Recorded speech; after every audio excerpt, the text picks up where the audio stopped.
And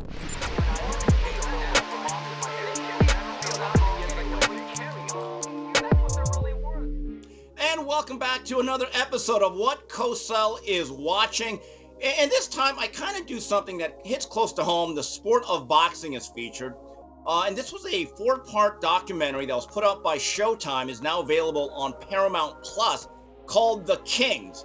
Came out in the summer of 2021, talking about the unbelievable quartet of the great Sugar Ray Leonard, Thomas the Hitman Hearns, the Hands of Stone, Roberto Durán, and my personal favorite, marvelous Marvin Hagler. Now, growing up in this era, boxing was in a bit of a precarious spot with the descent of the great Muhammad Ali. And there's always a question in this sport, who's going to carry the sport and what will create business and new fans and captivate the audience. Well, it wasn't the heavyweights like it had been for years. There's an old saying in boxing that as the heavyweight division goes, so goes the game of boxing. But with all due respect to the great Larry Holmes, that really was not true in the 80s. It was these men who engaged in a series of 9 fights from 1980 to 1989 that really carried the sport. It was an unbelievable set of fights between iconic boxers who, by the way, their fights actually delivered for the most part. And these fights captivated the country.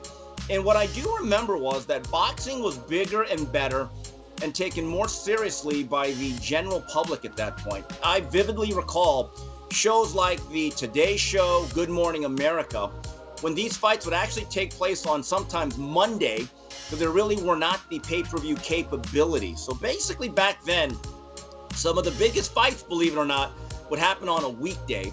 And these shows would send correspondents out there to cover the fight, talk to the fighters, and produce pre-fight vignettes. It just brought back some great childhood memories. I'm not going to lie to you. With Hagler being my favorite, it was absolutely gut-wrenching to see that fight being highlighted when he lost that close decision to Sugar Ray Leonard. And some of the footage I had never seen as a kid, the post-fight press conference, to see how disappointed he was. I can't lie to you, especially in light of his death that year. It really hit home. Marvin Hagler, to me, is the epitome of what a true fighter was, and he represented the everyday man.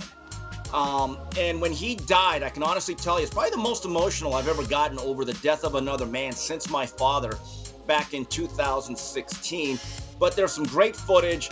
But I do have a minor quibble, given that it's Showtime. You know, it had to be very liberal and very woke.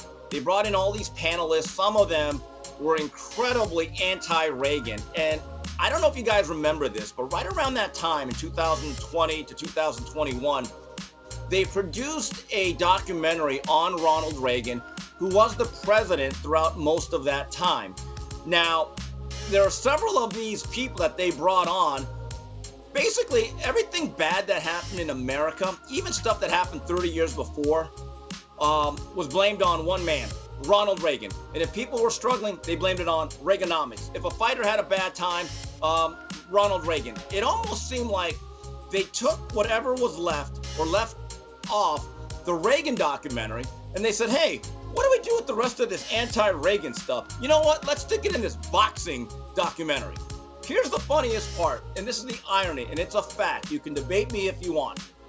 But Ronald Reagan, during his term, and this also points out how big boxing was, during his 2 terms as a president, Marvin Hagler, Ray Leonard, and Tommy Hearns, you know what they all had in common?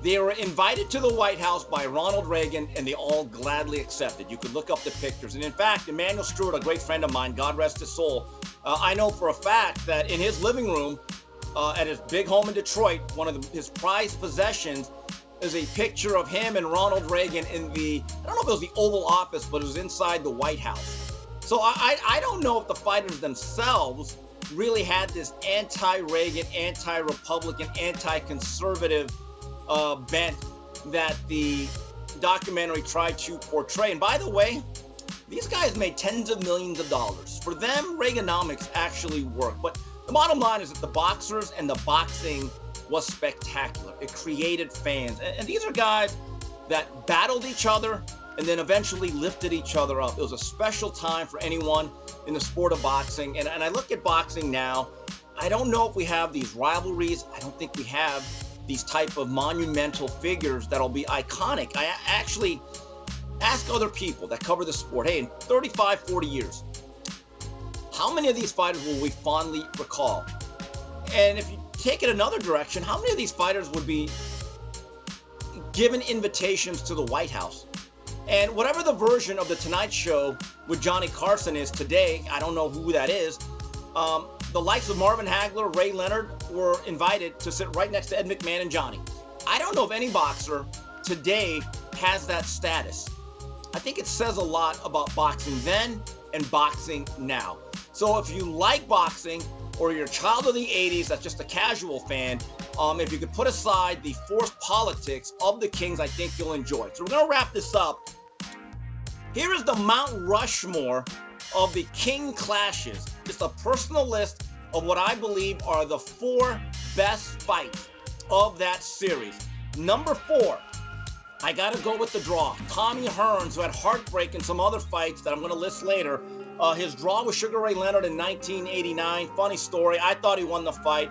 I had bet $5 with my classmate, Alan Iwashita, in Montebello High School, that I took Leonard. I love the Hitman. And when they ruled the draw, you have to understand, as a teenager on a fixed, not salary, but an allowance, $5 is like $500. I mean, trust me, I was very angry over that decision. Years later, though, Ray Leonard did admit he lost that second fight to the Hitman. Number 3, Roberto Durán upsetting Sugar Ray Leonard in just a violent, pitched battle inside Montreal's Olympic Stadium in 1980 that actually began this series. And this was the fight that Ray Leonard says, hey, it helped grow me up as a fighter. I matured, I became tougher, which then eventually led to the infamous No Moss fight, the rematch in New Orleans 6 months later. And number 2, and these two are interchangeable. I would understand if people disagree. But the first fight between Ray Leonard and Tommy Hearns, 1981, which was won by Ray Leonard in dramatic fashion in the 14th round at Caesars Palace in Las Vegas, I still believe is one of the top 10 fights that have ever lived. And on that night, I'm not so sure more than a handful of welterweights who don't have the moniker Sugar, which would be Ray Robinson or Ray Leonard, would have been able to overcome that version of the Hitman, who just kind of ran out of gas late, and the super spectacular it factor of Ray Leonard carried him through. And then number 1, I think this is easy, especially as a Hagler fan. I'll never forget it when it happened and hearing about it and getting the Sports Illustrated, which simply said marvelous across the top. Marvin Hagler and Tommy Hearns in the 8 Minutes of Fury in 1985, which really stamped Marvin Hagler as a national star. The man that was deemed to be unpromotable would then get national deals with Right Guard, I believe Diet Coke, Pizza Hut. He appeared on 227 and Punky Brewster. This made him not just an all-time great boxer, but an American figure. And it's just, to me, I watch that fight at least once or twice a year, and I still get the same feelings when I first watched it on tape delay back when I was a child in Valencia, California. So that's it. What Cosell is watching? The Kings. If you enjoyed that video, be sure to hit the like button and subscribe so you never miss a moment of Fearless.